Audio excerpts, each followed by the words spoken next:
Hey, and welcome to Chasing the Joneses. While the world is changing, some things never change. You still need to work hard and take a few risks every now and then to achieve anything decent. But what if wealth in the future looks different? With so much uncertainty, how can we have the wealthy life today and tomorrow? In this series, I'll share views and strategies that everyday people use to build wealth. And the good news is, it doesn't come from a book. It comes from real life.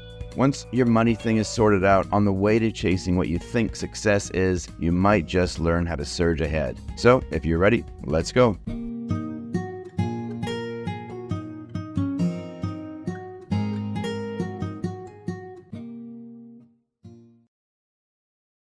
Welcome to the series I'm doing on mortgage strategy for 2024. Are we going to have lower and sooner interest rates or higher and longer interest rates?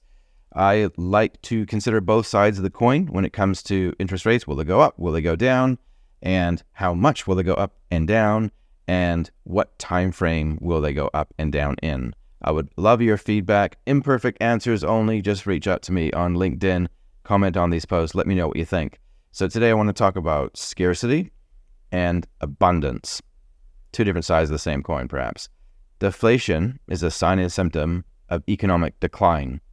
I think that is pretty much one of the things that's almost implied whenever you listen to or watch mainstream media in the financial space.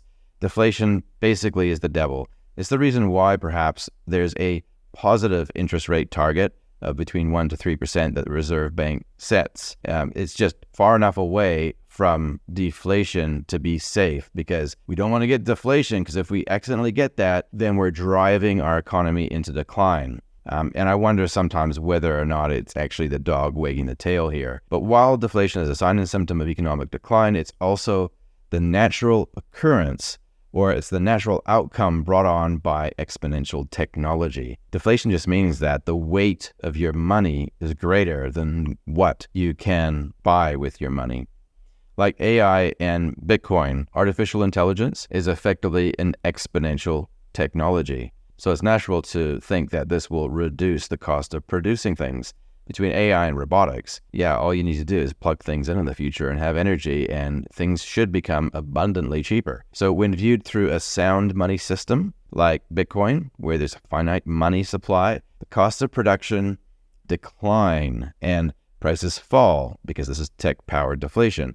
We can't see it because the money that we're using is always increasing in supply, though. We're being saved from deflation, which is the symptom of sickness, at the expense of deflation, the bringer of abundance. So it's this weird sort of contradiction, and the same word, but different meaning. And it's almost like there's engineered purposeful deception in how deflation is linked to recession. It shouldn't be framed like that. It should actually be the bringer of abundance. The podcast I did with Jeff Booth a few months ago, his quote is the best one by far in this space. You can't measure the system from within the system. That's what he says. And what he means by that is that you can't actually see the type of abundance that technology is already bringing us, because we're using and measuring it in a financial system which is being goosed by central planners. Put another way, and imperfectly of course, it's almost as if central banks, technology owners, and government have been siphoning off our wealth on purpose, which should have been delivered to everyday people. Now, I've got a link in the show notes to an article if you want to read more on that one.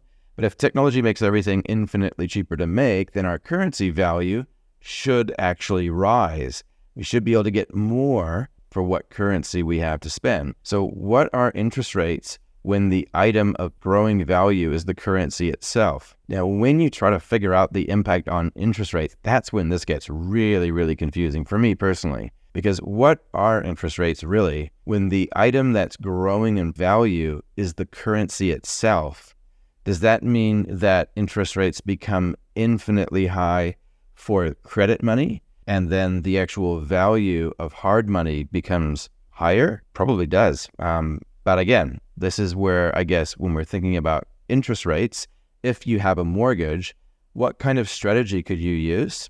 I know what I would think of, to speculate on hyperinflated interest rates.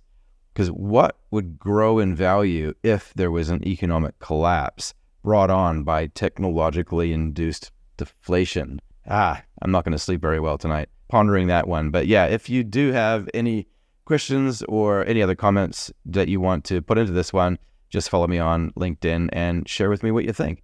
That's it for this one, and we'll catch you on the next one.